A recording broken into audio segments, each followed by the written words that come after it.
In the Sonic games, Solaris and the Time Eater both mess with time, but they do it in ways that feel totally different. Solaris comes from that Sonic the Hedgehog 2006 game, and it's this really weird, godlike thing that does not even fit into normal time. It exists all at once, past, present, future, so you can't just beat it in one spot because it's everywhere. That makes it hard to handle. When they split it up into Iblis and Mephiles, one part was all about destruction, and the other was smart and sneaky. But together, it's like this complete force outside of everything linear. I think what stands out is how it's not really evil like other bad guys with revenge or power grab. It just is, and that being messes up reality, starting to pull all timelines into nothing when it wakes up fully. Erasing everything. Cause and effect gone. It's kind of philosophical, showing time falling apart completely. To stop it, Sonic and the team have to hit it from different times at the same time, which shows how it beats normal rules. The Time Eater is from Sonic Generations, and it's more about messing with time directly, tearing holes, and making this white space where old and new moments get stuck and jumbled. It freezes bits of history and mixes them, not like Solaris that sits beyond it all. Eggman and his old self use it as a weapon to fix their past screw-ups and win big. It feels less huge, more like some dangerous glitch they control, reacting to the heroes, but without that deep meaning. In the universe, the characters Ifrit and Iblis both draw inspiration from mythological fire demons, but they serve very different roles and carry different narrative weight. Iblis appears in Sonic the Hedgehog, a 2006 video game. Is basically a force of destruction. It is known as the Flames of Disaster, represents raw chaos and uncontrollable power. Iblis exists as one half of an entity called Solaris, the other half being Mephiles. When Solaris was split, Iblis became a destructive instinct, like a natural disaster. Iblis doesn't scheme or speak, it simply destroys everything in its path. The emotional core tied to Iblis comes through Princess Elise because her suppressed emotions, grief, are what keep Iblis sealed. If Princess Elise cries, then Iblis is released. This gives Iblis a role. It represents the danger of repressed emotion and the catastrophic consequences of losing control. Asterisk, Ifrit, on the hand, appears in Sonic Rivals 2. Ifrit is a fire-based being from another dimension. It was summoned by Eggman Nega as part of a plan to harness its power. Unlike Iblis, Ifrit is not tied to emotional or cosmic themes. Ifrit functions more as a creature or weapon. It does have a sense of aggression and hostility. However, Ifrit is not deeply characterized. It's closer to a boss monster whose purpose is to threaten the world and be stopped. The role of Ifrit is more straightforward, an entity unleashed by a villain. So, while both are fire-themed and destructive, Iblis is Light Gaia shows up as this little guy named Chip, who is all about fixing things and bringing harmony back to the planet. He's friendly, almost like a kid at first, with no real memory of who he is. What stands out is how he bonds with Sonic right away, and they go on this adventure together. Light Gaia doesn't really fight, it heals the broken continents and stuff, putting the world back together after everything falls apart. It feels like the game is saying saving the day means more than just punching bad guys. You have to rebuild too. Even after Chip remembers everything, he stays nice and connected, not turning into some cold god figure. That makes Light Gaia seem more real, less like those big abstract powers in other Sonic stories, you know? Like Solaris or whatever.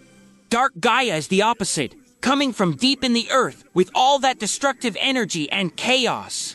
It wakes up every so often to smash the continents and spawn these creepy monsters, the Dark Gaia creatures. But it's not evil exactly, more like part of nature's cycle, tearing down so something new can grow later. The real mess happens when Eggman messes with it, waking it too soon and trying to control that power, which totally disrupts the balance. Dark Gaia itself is huge and scary, without much personality, just raw force. Sonic gets tied to it through the Werehog form, where he takes on some of that dark energy, and it changes him temporarily. So Sonic kind of lives both sides, which adds this layer. These three characters all come from the more surreal, dream-focused side of the Sonic universe, especially tied to Sonic Shuffle, where reality works more like imagination than physics. The main bad guy in this story is Asterisk Void. It's not like other Sonic villains who want to take over or trick people. Asterisk Void is more like a symbol of nothingness. It comes from bad feelings and the lack of dreams, which makes it hard to understand. Asterisk Void doesn't just want to destroy things. It wants to get rid of meaning, hope, and imagination too. Its goal is to make Imaginary World, the world of dreams, disappear. What's interesting about Asterisk Void is that it shows what happens when people lose their dreams or they get corrupted. It's not a loud or showy character, but rather a quiet and empty one. It feels like something is missing, like a living empty space, rather than a being with wants and needs. Asterisk Void is a reflection of what happens when we lose our sense of purpose and our dreams are gone. It's a reminder that without hope and imagination, we can feel empty and lost. Illumina is like a protector of dreams, making sure they don't disappear. She's really calm and wise, and being around her feels kind of magical, but not in a scary way.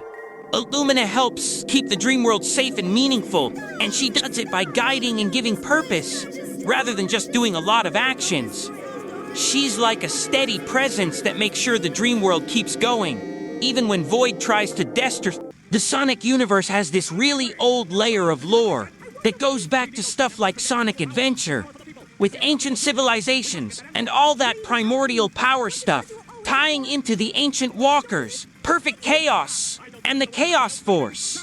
It makes the whole world feel bigger than just running around and fighting bad guys. I think the Chaos Force is one of those ideas that sort of holds everything else together. It's like this underlying energy that links time, space, and even the Chaos Emeralds.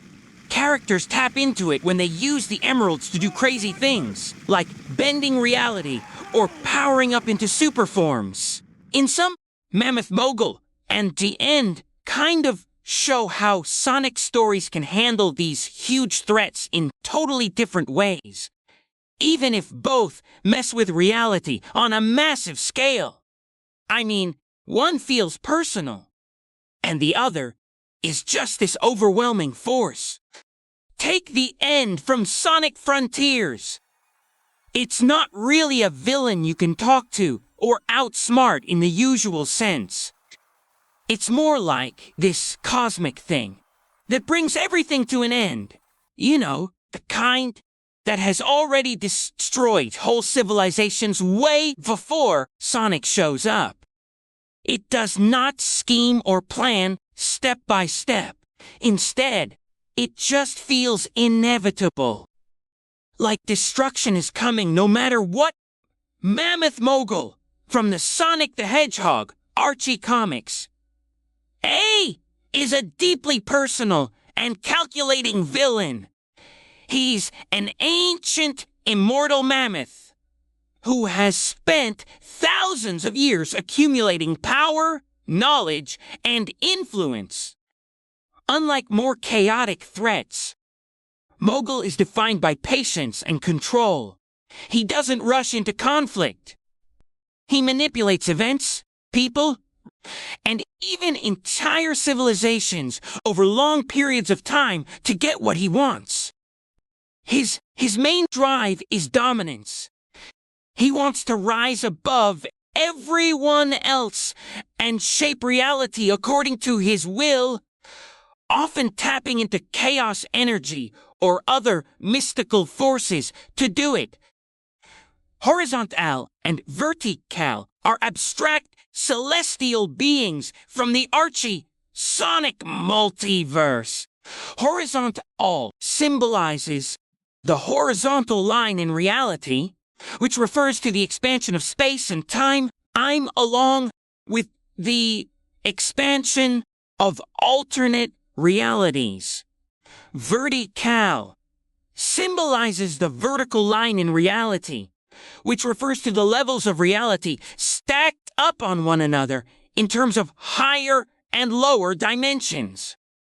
Say, They do not feature as traditional characters with their own storyline or fights. Instead, they serve as metaphysical concepts that help understand the structure of reality.